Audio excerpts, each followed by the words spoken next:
My name's Greg Knapp. This is the Greg Knapp Experience, your 20-minute thrill ride for your workout or your commute. Well, BLM shows how racist it is by calling for a boycott on so-called white businesses. That's nice. The World Tennis Association does the right thing and sacrifices big money to suspend all tournaments in China in support of fair treatment for Miss Peng. We'll get you the details on that. Dr. Fauci and Jen Psaki spin like tops on Biden's COVID plans as the first Omicron variant case is verified in California, an abortion at a crossroads at the Supreme Court. All that and more coming up in this edition of the Greg Knapp Experience.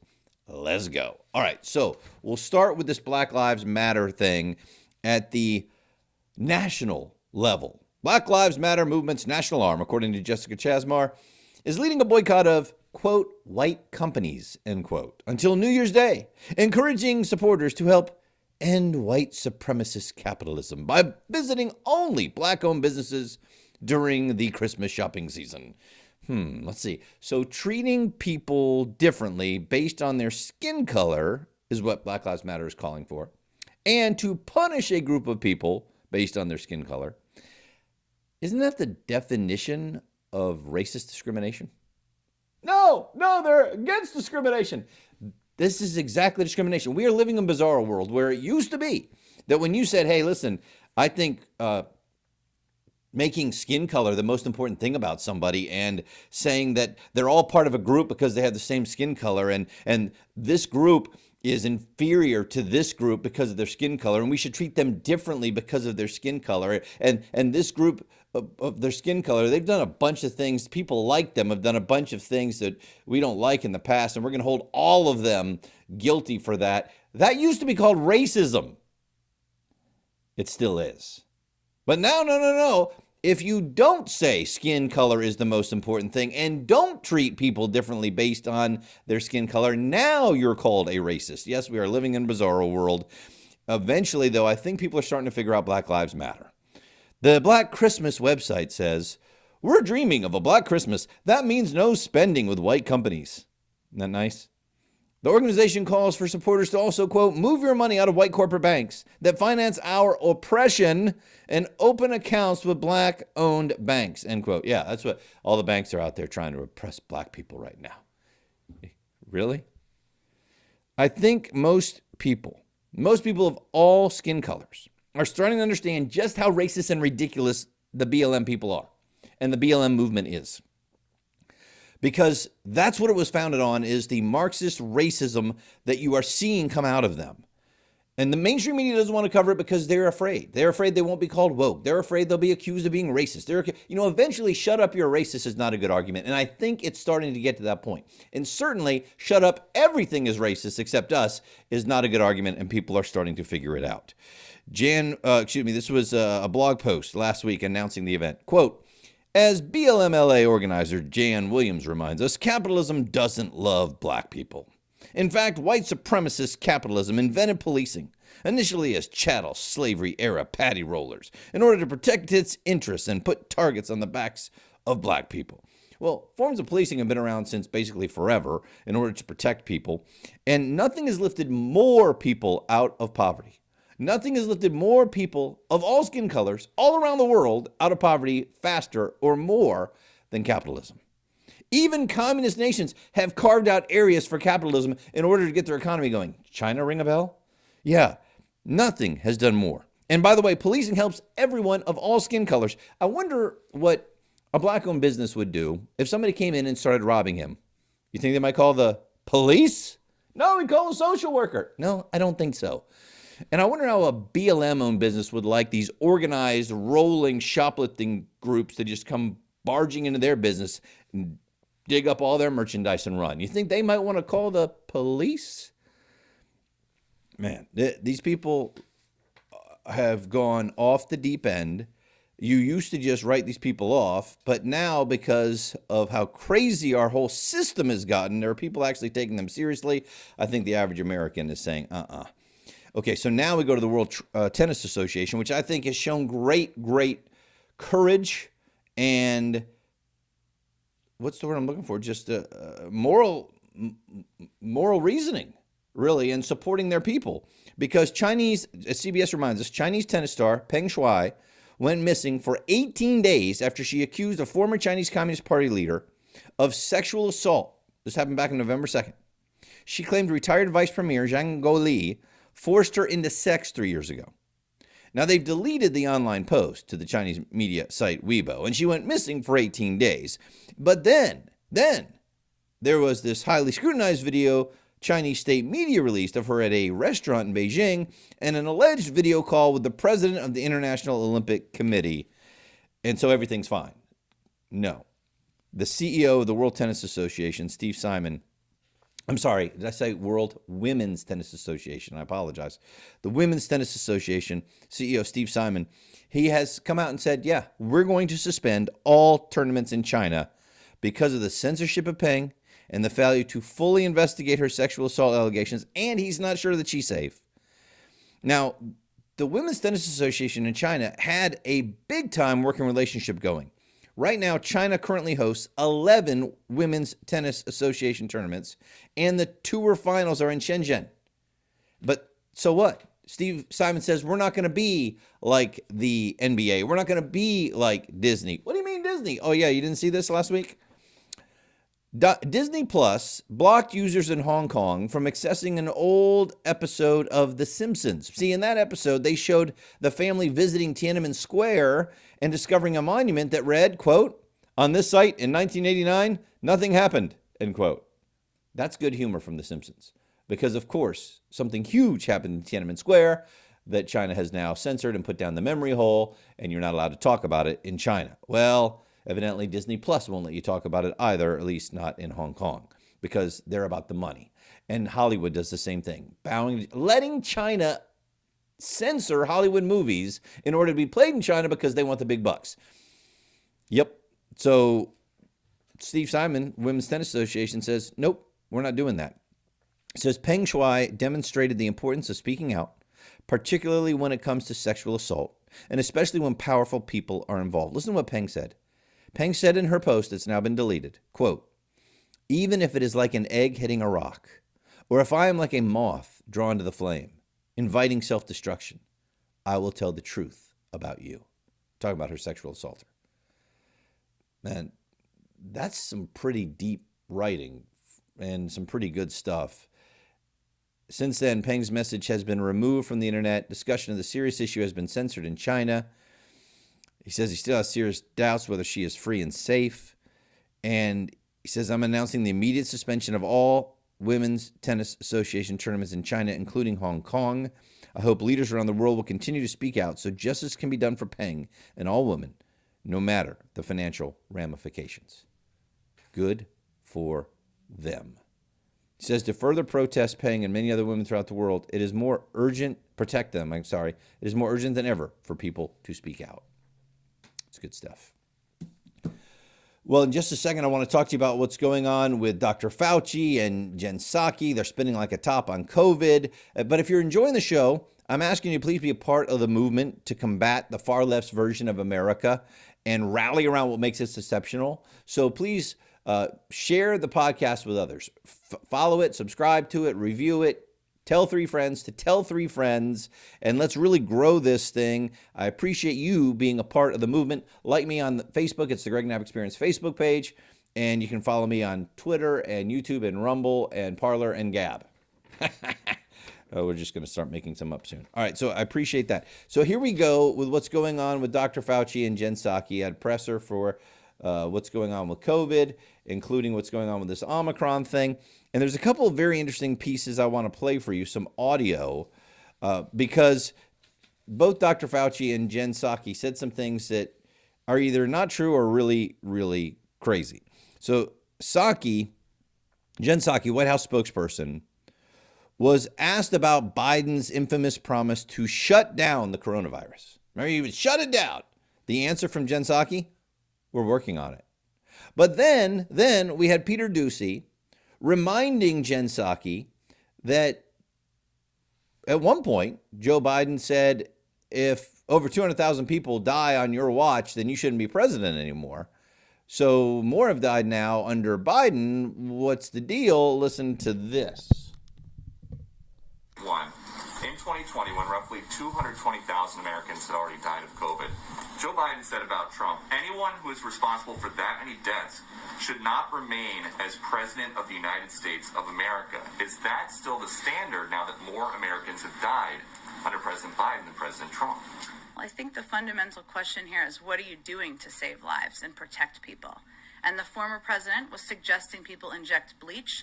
Okay, wait, we got to stop it right there. First of all, it was not about what are you doing. It was about anyone who's president with that many people dying should not be president. So that's number one. Number two, President Trump never said inject bleach. Okay, there was a doctor that was with Trump at a press conference saying, hey, we've tested bleach, we've tested isopropyl alcohol on the virus, specifically in saliva or in respiratory fluids. The bleach will kill the virus in 5 minutes. Isopropyl alcohol will kill the virus in 30 seconds. And so Trump said, he was talking about ultraviolet light. He was talking about these disinfectants. He said, and is there a way we can do something like that by injection inside or almost a cleaning? Because you see, it gets in the lungs and does a tremendous number on the lungs. So it'd be interesting to check out that. But so we're going to have to use medical doctors, but it sounds interesting to me. So we'll see. But the whole concept of the light, the way it kills in 1 minute. So a ABC News reporter said, the president mentioned the idea of a cleaner, bleach, and isopropyl alcohol emerging. There's no scenario where that could be injected into a person, is there? And the doctor said, no, I'm here to talk about the findings we had in the lab. And Trump clarified. He said, oh, it wouldn't be through injections. You're talking about almost a cleaning, though, and sterilization of an area. Maybe it works, maybe it doesn't. Okay? Now, look, you could credibly say that Trump wanted doctors to look at using some kind of disinfectant in some way inside the body. You could say that. But this is how he talks. He's talking about the doctors and what could they come up with. He's not saying, we should just throw some bleach in there. There is zero way to credibly claim he told people to inject themselves with bleach, which is the lie that Jen Psaki just told again. And then she goes on about how he covered it. He apparently, reportedly, didn't even share with people he was going to interact with that he had tested positive for COVID himself. Okay, hold on. So what she's talking about now is a new book that's come out that says that he got COVID and that he decided that he was going to meet with Gold Star families, and he was also going to go ahead and go to a debate without telling anybody that he had tested positive for COVID. Well, of course, he put out a statement yesterday saying that is just fundamentally not true. Now, with all the stuff that's been said about Trump that has turned out not to be true, I think I'd be giving him the benefit of the doubt here. To provide a forum for misinformation, which probably led to people not taking steps forward to protect themselves, to wear a mask, to eventually get vaccinated. Okay, now hang on a second. Trump is the person who started Operation Warp Speed that created the vaccines faster than it had ever been done before. And she's going to say that he's the reason people have not gotten vaccinated? I mean, talk about spin, man. I mean, this thing is crazy, man, and people let her get away with it. Fauci was asked why he banned travel from Mozambique, despite the fact that they've had 0 Omicron cases. He had no explanation. He said it was a good question. Now, remember, Biden claimed that Fauci and his team were behind the policy to ban travel from all these different African nations. And Peter Doocy asked Fauci also about who gets the test on whether they have COVID before they come into the nation, and why isn't that also being done for the illegal aliens coming across? As you advised the president about the possibility of new testing requirements for people coming into this country, does that include everybody? The answer is yes, because you know that the new regulation, if you want to call it that, is that anybody and everybody who's coming into the country needs to get a test within 24 hours of getting on the plane to come here. Well, what about people who don't take a plane and just these border crossers coming in huge numbers? That's a different issue. That's a different issue. Now, he says more, but I just want to stop right there. That's a different issue. So anybody coming into America, including Americans on a plane, we got to get tested. But if you're just walking across illegally, that's a different issue. Yeah, here's a little more. Example, when you're talking, we still have Title 42 with regard to protection at the border. So there are protections at the border that you don't have the capability, as you know, of somebody getting on a plane, getting checked, looking at a passport. We don't have that there. So what he's trying to say is we've got this thing called Title 42. Well, Title 42 simply allows us to send people back if they have COVID, right? Well, guess what?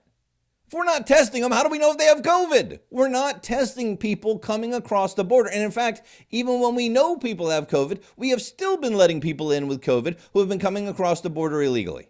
And we've been letting them all stay together in big groups. And I mean, come on, man. They don't have answers to this, so they just keep spinning and spinning and spinning.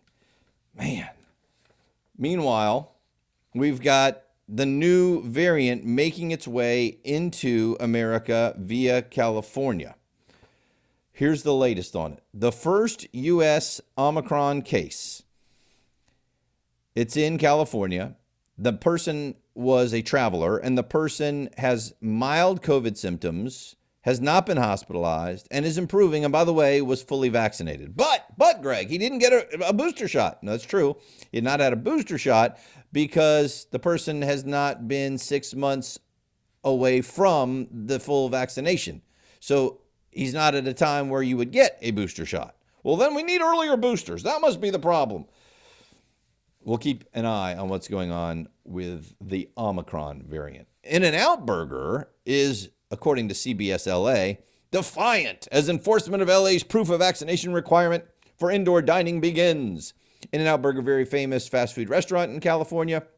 And even with the threats of up to $5,000 fines, it appears that one of California's most iconic fast food chain restaurants, In-N-Out Burger, remains defiant as enforcement of the city's mandate that customers' proof of vaccination be confirmed for indoor dining goes into effect. Yeah, in LA, they're making you show vaccination to get in almost any business now. My daughter is living in LA, and I said, how bad is it? She goes, well, you know, they do make you show your vaccination proof. However, the people at the door generally just kind of glance. They're not really checking. So it's more like, yeah, we got to do this because the state tells us to. But, man, just pull out something and tell me that it's a vaccination and I'll let you in. See, eventually that's what's going to happen, I hope. But I love what In-N-Out Burger said back in October. They said, In-N-Out Burger strongly believes in serving all customers who visit us and making all customers feel welcome. We refuse to become the vaccination police for any government. Yeah, I don't want to live in a country where, show me your papers. You're not allowed in. You cannot eat. You can't. No, man, come on. Michigan schools are still doing this nonsense because of how bad COVID's gotten in Michigan. We got to close the school once or twice a week for some deep cleaning. Well, I'm serious, deep cleaning. Didn't we go over that? That doesn't help. Right. Virologist Emmanuel Goldman, professor at the New Jersey Medical School at Rutgers, according to the Detroit Free Press, calls such cleaning hygiene theater. Quote, closing a day a week for deep cleaning is absurd. It is a waste of resources. It is a waste of time. It is nonsense. Doctor, tell us how you really feel. The risk of infection through surface spread is 1 in 10,000, and that schools would do better focusing on the air around the students and the teachers, aiming to improve ventilation. Yeah, maybe Michigan should start using some science. That could be good. Okay, now we've got to talk about the abortion story. And listen, I know that a lot of people think that you should never talk about abortion on a show.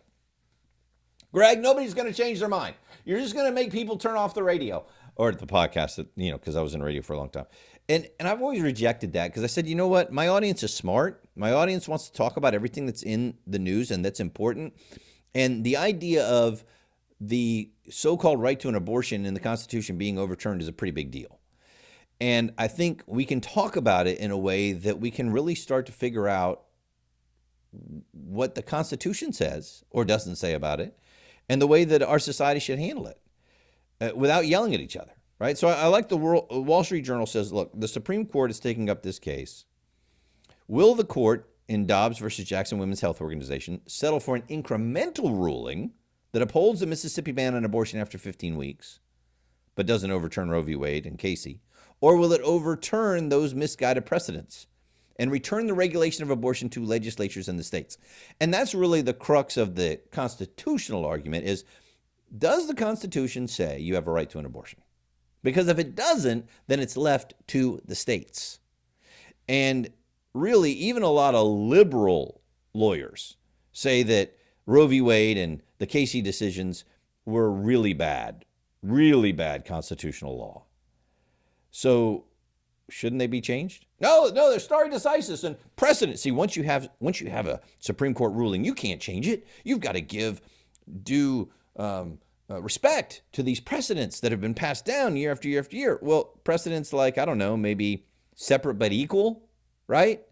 1896, Plessy versus Ferguson, separate but equal on race. That held for 58 years till 1954's Brown Board of Education. And the Brown Board of Education was the right decision.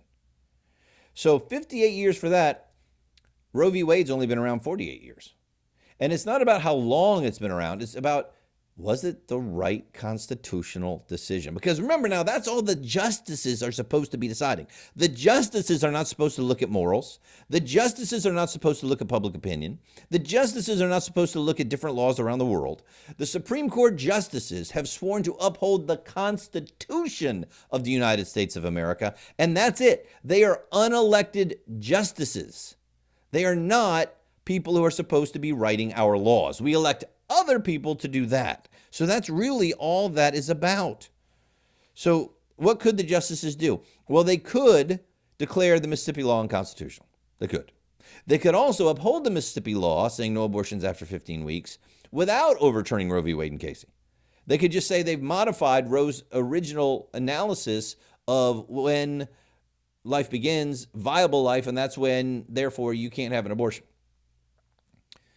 So they could do that. Or they could overturn Roe v. Wade, because the cases are going to keep coming here and they're going to have to decide this again eventually. But here's the thing. Even if Roe v. Wade is overturned, don't believe the far left telling you that means abortion's illegal and there's going to be people dying with coat hangers. Wait, even if it's totally overturned, it will not outlaw abortions nationwide. It will allow each state to create its own laws, and people can elect leaders to create those laws. So at least that's the truth of what's coming down. Now, to me, the constitutional thing is one thing. The other part of it to me is this, and I want to understand why anybody can say this is not true. Isn't the entire abortion debate about this? When does life begin? Because is there really anyone willing to tell you that when you agree that a human life is inside you, that you have the right to kill it? I'm sure there are some people on the far, far fringes, but I think 99% of people would say, well, no, I mean, if that's obviously a human life, then you don't have the right to kill it. So then the question is, when does life begin? Now, I'm a Christian. I believe life begins at conception, but I'm not forcing you to believe that. So when do you believe life begins? With a heartbeat? Brainwaves? When it can feel pain? When you see little fingers and toes? Fingernails? I mean, when? Because if you look at the fetal development, and I looked this up, Mayo Clinic, you look at things like, and remember, Mississippi state law says that 15 weeks is when you can't do it anymore.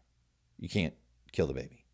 Week 5, your baby's heart and primitive circulatory system will form. By week 6, you hear the heartbeat. Week 6, the heart and other organs are forming. Week 7, brain and face are growing. Week 8, the baby's nose forms. Fingers have begun to form. Week 9, the toes appear. Arms grow. Elbows appear. Toes are visible and eyelids form. Head is large. Poorly formed chin. Week 10, your baby can now bend his or her elbows. Week 11, the baby's genitals develop. The baby's face is broad. Week 12, your baby is sprouting fingernails. Your baby's face now has taken on a more developed profile. His or her intestines are in the abdomen. Week 13, urine forms. Week 14, the baby's sex becomes apparent. Week 15, your baby is growing rapidly with bone development continuing. Scalp hair pattern is forming. So when does life begin? And once you say it begins here, then how can you say that it's okay because it's your body? Isn't that really the question? And doesn't every person have a right to life? Especially if we're talking about the Constitution, it's the first right, the right to life. So if it's a life, how can it be my body, my choice? If you believe life doesn't begin till week 7 or 8 or 14, then I'm going to ask you this. How do you justify waiting until week 15 to get the abortion? I think those are pretty good questions. Larry O'Connor says Justice Brett Kavanaugh, really toward the very end of the first day of oral arguments, boiled the whole argument down, and he said this: you can't accommodate both interests. You have to pick. And he's talking about the interest of somebody who says they want an abortion and the life of the baby. You can't accommodate both interests. You have to pick. That's the fundamental problem. And one interest has to prevail over the other at any given point in time. And that's why it's so challenging. Yeah, it's like saying, okay, Hitler wanted to kill all the Jews. The Jews would like to live. Let's just compromise and kill half the Jews. No, you can't. Certain things you just can't do. I mean, it's either one interest prevailing or the other interest prevailing. She says, on the one hand, a woman has a right to body autonomy and the right to make medical decisions without government interference. This is back to Larry O'Connor. On the other hand, if exercising that right results in the violent death of another life, then whose right prevails? And you look at the ultrasound and DNA discoveries we've had showing clear individual life characteristics between the baby and her mother, miraculous medical advances that save the lives of premature babies as young as 21 weeks, and it makes clear that to be pro-abortion, you are now anti-science. That my body, my choice argument can no longer hold water since it's so clear that it isn't just her body affected by her choice. So what does the Constitution say? If they rule on that question, they must come down on the side of life. But we have some people saying some pretty crazy stuff.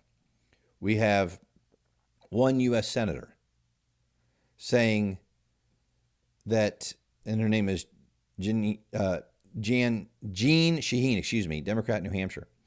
She said, I hope the Supreme Court is listening to the people of the United States. I think if you want to see a revolution, go ahead. Outlaw Roe v. Wade and see what the response is of the public, particularly young people, because I think that will not be acceptable to young women or young men. So is she calling for a revolution? No, she just said you'll see one. Are we talking about violent revolution? She didn't say. No, I'm sure everything's fine. And, that kind of rhetoric's fine if you're a liberal. But the court shouldn't be listening to people's anger. The court should only be listening to the arguments that are based in the Constitution, because that's their role. And there was one woman protesting that I saw on TV who said, it's critical that Roe v. Wade is not overturned because it saves lives. And I thought about that. I don't think she understands what saving lives means. Because since Roe v. Wade, 1973, 62.5 million babies in the womb have been killed. 62.5 million. It's still over 600,000 a year now. More than die from COVID each year. That's a lot. That's a lot.